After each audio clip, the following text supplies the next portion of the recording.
ശാസ്ത്രത്തിന് മുകളിലാണ് വിശ്വാസത്തിന്റെ സ്ഥാനം എന്ന് പറയുന്നത് എന്തുകൊണ്ടാണ്? നമുക്കറിയാം, മനുഷ്യൻ കോടാനുകോടി വർഷങ്ങളായി ഈ ഭൂമുഖത്ത് ജീവിച്ചു തുടങ്ങിയിട്ട്. പക്ഷേ ശാസ്ത്രം വളർന്നു തുടങ്ങിയിട്ട് ഒരു നൂറ്റാണ്ട് കഴിഞ്ഞതേ ഉള്ളൂ. ശാസ്ത്രം ഇത്രത്തോളം വിപുലമായി വന്നിട്ടുള്ളൂ. എങ്കിലും നമുക്ക് പറയാനുള്ള ഒരു കാര്യം, നമ്മൾ ഈ കാണുന്ന സകലതും ഒരു വിശ്വാസത്തിലാണ് നമ്മൾ ജീവിക്കുന്നത്. നമ്മളൊരു ക്ഷേത്രത്തിൽ പോകുന്നത് ഒരു വിശ്വാസമാണ്. നമ്മളൊരു ബാങ്കിൽ പണം കൊണ്ട് നിക്ഷേപിക്കുമ്പോൾ അതൊരു വിശ്വാസമാണ്. നമ്മൾ ഒരു ജനപ്രതിനിധിയെ തിരഞ്ഞെടുക്കുന്നത് ഒരു വിശ്വാസത്തിന്റെ അടിസ്ഥാനത്തിലാണ്. കുട്ടികൾ അച്ഛന്റെയും അമ്മയുടെയും അടുത്ത് സ്വസ്ഥമായി കിടന്നുറങ്ങുന്നത് അച്ഛനും അമ്മയും സംരക്ഷിക്കുമെന്നുള്ള വിശ്വാസത്തിന്റെ അടിസ്ഥാനത്തിലാണ്. ഇപ്പൊ ലോകത്ത് കാണുന്ന സകലതും, നമുക്ക് ജൂണിൽ മഴ പെയ്യുമെന്നുള്ളത് നമ്മുടെ വിശ്വാസമാണ്. ചിലപ്പം പെയ്യണമെന്നില്ല.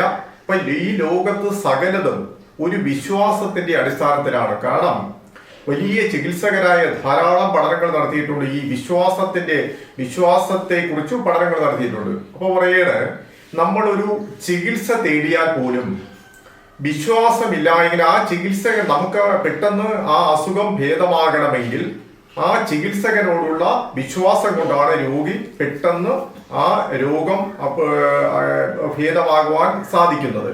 കാരണം നമ്മളൊരു ഡോക്ടറെ തേടി പോരുമ്പോൾ എല്ലാവരും MBBS അല്ലെങ്കിൽ അതിനകത്ത് MD ജനറൽ മെഡിസിനോ അല്ലെങ്കിൽ ഏതെങ്കിലും പ്രത്യേക വിഭാഗത്തിലോ വൈദഗ്ധ്യം നേടിയ ഡോക്ടറായിരിക്കും. എങ്കിലും നമ്മൾ ചില പ്രത്യേക ഡോക്ടർമാരെ തേടി പോകുന്നു. എന്തുകൊണ്ടാണ്? അതൊരു വിശ്വാസമാണ്. അല്ലെങ്കിൽ നമ്മളൊരു ക്ഷേത്രത്തിലോ പള്ളിയിലോ പോകുന്നു, അതൊരു വിശ്വാസമാണ്. അല്ലെങ്കിൽ നമ്മൾ സാധാരണ നിത്യോപയോഗ സാധനങ്ങൾ ധാരാളം വാങ്ങിക്കുകയാണ്. പക്ഷെ അത് നമ്മൾ ചില കമ്പനികളുടെ പ്രത്യേകമായിരിക്കും. ആ കമ്പനികളുടെ ഉൽപ്പന്നങ്ങൾ വളരെ മെച്ചമായിരിക്കും എന്നുള്ള ഒരു വിശ്വാസം. നമ്മളൊരു പേസ്റ്റ് തിരഞ്ഞെടുക്കുമ്പോഴോ നമ്മളൊരു വേറെ നമ്മുടെ എന്ത് നിത്യോപയോഗ സാധനം എടുത്തു കഴിഞ്ഞാലും അല്ലെങ്കിൽ നമ്മൾ വീട്ടിൽ ഉപയോഗിക്കുന്ന സാധനങ്ങളായാലും അത് ഒരു വിശ്വാസത്തിന്റെ അടിസ്ഥാനത്തിൽ ഇന്ന കമ്പനിയുടെ ഏറ്റവും നന്നായിരിക്കും. നമ്മൾ പരീക്ഷണം നടത്തിയിട്ടല്ല. ഇപ്പൊ വെളിച്ചെണ്ണ ഇന്ന കമ്പനിയുടെ നല്ലതായിരിക്കും എന്ന് പറഞ്ഞിട്ട് വെളിച്ചെണ്ണയെ കുറിച്ച് നമ്മളിവിടെ പരീക്ഷണം നടത്തിയിട്ടില്ല. ഓരോരുത്തരും അവര് പരീക്ഷണം നടത്തി സ്വയം നിരീക്ഷണങ്ങൾ നടത്തിയിട്ടല്ല ഇതൊന്നും ചെയ്തത്. പക്ഷെ അതിനേക്കാൾ വലുത് വിശ്വാസമാണ്. അത് ജനപ്രതിനിധിയെ, നമ്മളൊരു മുഖ്യമന്ത്രിയെ തിരഞ്ഞെടുക്കുന്നതായാലും അല്ലെങ്കിൽ MLA-മാരെ തിരഞ്ഞെടുക്കുന്നതായാലും മറ്റു ഏത് വിഭാഗത്തിലായാലും വിശ്വാസമാണ്. ശാസ്ത്രം മോശമെന്ന് അല്ല അർത്ഥം. നമ്മൾ പലതും ശാസ്ത്രത്തിന്റെ കാര്യം നമ്മൾ നോക്കുമ്പോൾ വ്യാഖ്യാതന്മാരായ ശാസ്ത്രജ്ഞന്മാരെ എടുത്തു കഴിഞ്ഞാൽ അവരെല്ലാവരും നല്ല വിശ്വാസികളാണ്. കാരണം നമുക്കറിയാം, ഇന്ന് ലോകത്തിന്റെ നെറുകയിൽ നിൽക്കുന്ന ഒരു സ്ഥാപനമാണ് ISRO എന്ന് പറയുന്നത്. കാരണം ISRO ചന്ദ്രനിലും എല്ലാം അടുത്ത് ചന്ദ്രനിലും മനുഷ്യനെ അയക്കാൻ പോവുകയാണ്. കാരണം അത്ര ഉയരത്തിൽ ഇന്ന് ലോകത്തെ ഏറ്റവും വലിയ സ്പേസ് ഏജൻസികളിൽ ഒന്നാണ് ISRO. അപ്പൊ ISROയുടെ ഒരു ദിവസം ഞാൻ പൗർണമിക്കാവ് ക്ഷേത്രത്തിൽ പോയപ്പോൾ ISROയുടെ ചെയർമാൻ അവിടെ വന്ന് വളരെ ഭക്തിയോടുകൂടി തൊഴുതുകൊണ്ടിരിക്കുന്നു. അതുപോലെ ഏറ്റവും വലിയ ശാസ്ത്രജ്ഞരെ എടുത്തു കഴിഞ്ഞാലും ഏറ്റവും വലിയ ഡോക്ടർമാരെ എടുത്തു കഴിഞ്ഞാലും ഏറ്റവും വലിയ ആൾക്കാരെ എടുത്ത് നോക്കിക്കഴിഞ്ഞാൽ അവരാദ്യം വിശ്വാസത്തിലാണ് അവർ വയ്ക്കുന്നത്. അപ്പൊ ശാസ്ത്രമാണ് വലുതാണെങ്കിൽ ഒരിക്കലും അവർ വിശ്വാസത്തിലോട്ട് വരണ്ടല്ലോ. ശാസ്ത്രത്തിന്റെ മറുകര താണ്ടിയവരും വിശ്വാസത്തിന് വലിയ പ്രാധാന്യം കൊടുക്കുന്നു എങ്കിൽ വിശ്വാസത്തിന്റെ അത്രത്തോളം ഉയർന്ന സ്ഥാനമാണ് ഉള്ളതെന്ന് നമ്മൾ നിസ്സംശയം പറയേണ്ടിയിരിക്കുന്നു. പല സഭകളുടെ ആയാലും അല്ലെങ്കിൽ ഹിന്ദു സഭകളുടെ ആയാലും ക്രിസ്ത്യൻ സഭകളുടെ ആയാലും ഇസ്ലാം സഭകളുടെ ആയാലും അവരുടെ ഹോസ്പിറ്റലിലും അവരുടെ വിദ്യാലയങ്ങളിലും ഒക്കെ നമ്മൾ നോക്കിക്കഴിഞ്ഞാൽ പ്രാർത്ഥനകളോടുകൂടിയാണ് തുടങ്ങുന്നത്. ഒരു ഡോക്ടർമാരായാലും ശരി, അവർ പ്രാർത്ഥനയ്ക്ക് ശേഷമാണ് അവർ ഒരു ഓപ്പറേഷന് പോകുന്നത്. അപ്പോ ശാസ്ത്രത്തിൽ മാത്രമാണ് വിശ്വാസമാണെങ്കിൽ അദ്ദേഹം അതിന് പോകേണ്ട കാര്യം, പ്രാർത്ഥനയ്ക്ക് പോകേണ്ട കാര്യമില്ല. നേരെ അങ്ങ് ഓപ്പറേഷൻ തിയേറ്ററിലോട്ട് പോയാൽ മതി. അപ്പൊ നമ്മൾ ഇത് വേറെ എവിടെ എടുത്ത് നോക്കിക്കഴിഞ്ഞാലും ഈ ഒരു ഇത് കാണാൻ സാധിക്കും. അപ്പോൾ വിശ്വാസത്തിന്റെ സ്ഥാനം എന്ന് പറയുന്നത്, പിന്നെ വിശ്വാസത്തെ തള്ളിപ്പറയുന്നത് ആരാണെന്ന് ചോദിച്ചു കഴിഞ്ഞാൽ ഒന്നും പഠിച്ചിട്ടില്ലാത്ത ആൾക്കാർ.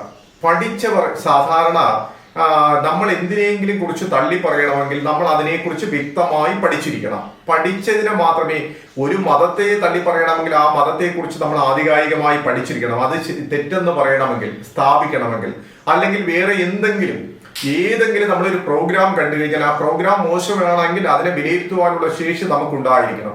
അല്ലെങ്കിൽ ഒരു സംഗീത കച്ചേരി നമ്മൾ കേട്ടുകൊണ്ടിരിക്കുകയാണ്, ആ സംഗീതം മോശമെന്ന് പറയണമെങ്കിൽ നമുക്ക് സംഗീതത്തെ കുറിച്ചുള്ള അവഗാഹമായ അറിവുണ്ടാകണം. അപ്പൊ ഏത് വിഷയത്തിലായാലും ശരി നമുക്ക് അവഗാഹമായ അറിവുണ്ടെങ്കിൽ മാത്രമേ അതിനെ തള്ളി പറയാൻ സാധിക്കുള്ളൂ. പക്ഷെ പലപ്പോഴും വിശ്വാസത്തെ അന്ധവിശ്വാസം എന്ന് പറയുന്നത്, ഈ അന്ധവിശ്വാസവും വിശ്വാസവും തമ്മിലുള്ള വ്യത്യാസം എന്തെന്ന് ചോദിച്ചു കഴിഞ്ഞാൽ രണ്ടിനും ഒരു വേർതിരിവില്ല. തുടക്കമോ ഒടുക്കമോ ഏതാണ് അന്ധവിശ്വാസം എന്ന് പറയാൻ പറ്റില്ല. എല്ലാ വിശ്വാസങ്ങളും അന്ധമായ വിശ്വാസമാണ്. അല്ലാതെ ചില ക്രൂരതകളായിട്ടുള്ള കാര്യങ്ങൾ കേൾക്കുന്നു, അത് വിശ്വാസത്തിന്റെ ഭാഗമോ അല്ല. അന്ധവിശ്വാസത്തെ അത് വേറെ എന്തോ, അത് വൈകൃതത്തിന്റെ ഭാഗമായി ഉണ്ടാകുന്ന ആളുകളെ കൊല്ലുന്ന വേറെ കാര്യങ്ങളൊക്കെ വരുന്ന അത് മനോവൈകൃതത്തിന്റെ ഭാഗമായി വരുന്നതാണ്. അല്ലാതെ വിശ്വാസങ്ങൾ, എല്ലാ വിശ്വാസങ്ങളാണ് മനുഷ്യനെ മുന്നോട്ട് നയിക്കുന്നത്. നാളെക്കുറിച്ചുള്ള വിഷയം കാരണം മനുഷ്യന്റെ ആയുസ്സിന് ഒരു സ്ഥിരതയുമില്ല. എന്നാൽ ഈ ശ്വാസം പുറത്ത് വിടുന്ന ശ്വാസം അകത്തെടുത്താലേ ഉള്ളൂ. എങ്കിലും മനുഷ്യൻ വിശ്വസിക്കുന്നു ഞാൻ ദീർഘകാലം ജീവിക്കുമെന്നുള്ള വിശ്വാസം അവനെ മുന്നോട്ട് നയിക്കാൻ പ്രേരിപ്പിക്കുന്നത് ആ വിശ്വാസമാണ്. അവന് ഓരോ കുട്ടികൾ പഠിക്കുമ്പോൾ അവരുടെ വിശ്വാസം എന്താണ്? പഠിച്ച് ഒരുപാട് മാർക്ക് നേടി പഠിച്ച് വിജയിച്ച് ഒരുപാട് വലിയ ഉദ്യോഗം നേടുക, ധാരാളം സമ്പത്ത് നേടുക, നല്ല സുഖസൗകര്യങ്ങൾ നേടുക. അവരുടെ വിശ്വാസമാണ് മുന്നോട്ട് എല്ലാ മനുഷ്യനെയും മുന്നോട്ട് നയിക്കുന്ന ഒരു കാര്യങ്ങൾ എന്ന് പറയുന്നത് വിശ്വാസമാണ്. നാളെയെക്കുറിച്ചുള്ള പ്രതീക്ഷകളാണ്. ആ വിശ്വാസത്തിലാണ് അവൻ മുന്നോട്ട് പോകുന്നത്. അപ്പോൾ ഏത് തരത്തിലും ശാസ്ത്രത്തിന്റെ വളർച്ചയോ ഒന്നും നമുക്ക് ഇത് ചെറുതാക്കി കാണാനും കഴിയില്ല. ശാസ്ത്രത്തിന്റെ വളർച്ച, ശാസ്ത്രം വളരെയധികം ഇന്നത്തെ ഈ ടെക്നോളജി എന്ന് പറയുന്നത് നിമിഷങ്ങൾ കൊണ്ട് മാറിക്കൊണ്ടിരിക്കുന്ന ഒരു കാലഘട്ടമാണ്. ആ ശാസ്ത്രത്തിന്റെ വളർച്ച ഒട്ടും ഇത് വളരെ ഉന്നത നിലവാരത്തിൽ ഇരിക്കുന്നു. എങ്കിലും ഈ ഏറ്റവും വലിയ വ്യാഖ്യാതന്മാരായ ഏത് ശാസ്ത്രജ്ഞന്മാരെ എടുത്താലും ഏത് ഡോക്ടർമാരെ എടുത്താലും ഞാൻ ഇതിനകത്ത് ധാരാളം പ്രഗത്ഭരുമായി അവർ സംസാരിച്ചിട്ടുണ്ട്. ഞാൻ ധാരാളം പ്രഗത്ഭരുമായിട്ട് സംസാരിച്ചിട്ടുണ്ട്. പക്ഷെ ആദ്യം നോക്കുന്നത് അവർ ഈശ്വരനെ തൊഴുതുകൊണ്ടാണ്.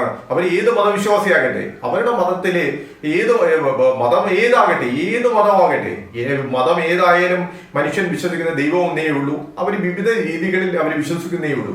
പക്ഷെ അവന്റെ പ്രാർത്ഥന കഴിഞ്ഞിട്ടാണ്. ഒരു ഹിന്ദു ആണെങ്കിൽ അവന്റെ പ്രാർത്ഥന കഴിഞ്ഞിട്ട്, ഒരു ക്രിസ്ത്യൻ ആണെങ്കിൽ അവന്റെ പ്രാർത്ഥന കഴിഞ്ഞിട്ട്, ഒരു ഇസ്ലാം ആണെങ്കിൽ അവന്റെ പ്രാർത്ഥന കഴിഞ്ഞിട്ടായിരിക്കും ഏറ്റവും വലിയ ശാസ്ത്രജ്ഞന്മാർ അവരൊരു കാര്യത്തിന് പോകുന്നു. അപ്പോഴും ഏറ്റവും നമുക്ക് ഒരു കാര്യം പറയാം, വിശ്വാസത്തിന്റെ അളവെന്ന് പറയുന്നത് നമ്മുടെ ബാങ്കിന്റെ ആയാലും ഏത് ഒന്നിനൊന്ന് എത്ര ഇതായാലും ശരി, നമുക്ക് വിശ്വാസം ഏത് തരത്തിൽ നോക്കിക്കഴിഞ്ഞാലും ശാസ്ത്രത്തിന്റെ വളർച്ച നമുക്ക് മോശമൊന്നോ അല്ല. നമ്മൾ നേരെ പോകുന്നത് ഹോസ്പിറ്റലിൽ തന്നെയാണ്. ഒരാൾ അസുഖമാണെങ്കിൽ നമ്മൾ നേരെ പോകുന്നത് ഹോസ്പിറ്റലിൽ തന്നെയാണ്, അത് തന്നെയാണ് പോകേണ്ടതും. പക്ഷെ ഈ ഹോസ്പിറ്റലിൽ പോകുമ്പോഴും നമ്മൾ ഡോക്ടറെ കുറിച്ചുള്ള നമ്മുടെ വിശ്വാസം, നമ്മുടെ ആശുപത്രിയെ കുറിച്ചുള്ള വിശ്വാസം, അത് തന്നെയാണ് നമ്മുടെ ശരീരത്തിൽ രോഗസൗഖ്യം വരുത്തുന്നത്. അപ്പൊ നമ്മൾ വിശ്വാസത്തിന് പ്രാധാന്യം എന്ന് പറഞ്ഞു കഴിഞ്ഞാൽ ഈ വിശ്വാസികളെല്ലാം ആശുപത്രിയിൽ പോകരുതെന്നല്ല, നമ്മൾ നേരെ എന്തെങ്കിലും അസുഖം വന്നാൽ നമ്മൾ ആശുപത്രിയിൽ തന്നെ പോവുകയാണ് ചെയ്യുന്നത്. അപ്പോൾ വിശ്വാസമാണെന്ന് പറഞ്ഞുകൊണ്ട് ആരും വീട്ടിൽ ഇരിക്കില്ല. അത് വിശ്വാസമല്ല, അതിനെയൊന്നും വിശ്വാസത്തിന്റെ ഗണത്തിൽ പെടുത്താൻ പാടില്ല. അപ്പോൾ നമുക്ക് ഏത് തരത്തിലും നമുക്ക് പറയാം വിശ്വാസം ശാസ്ത്രത്തിന്റെയും മുകളിൽ തന്നെയാണ്. കാരണം അതാണ് നമുക്ക് ഓരോ കാഴ്ചകളിലൂടെയും തെളിഞ്ഞു കാണാൻ സാധിക്കുന്നത്.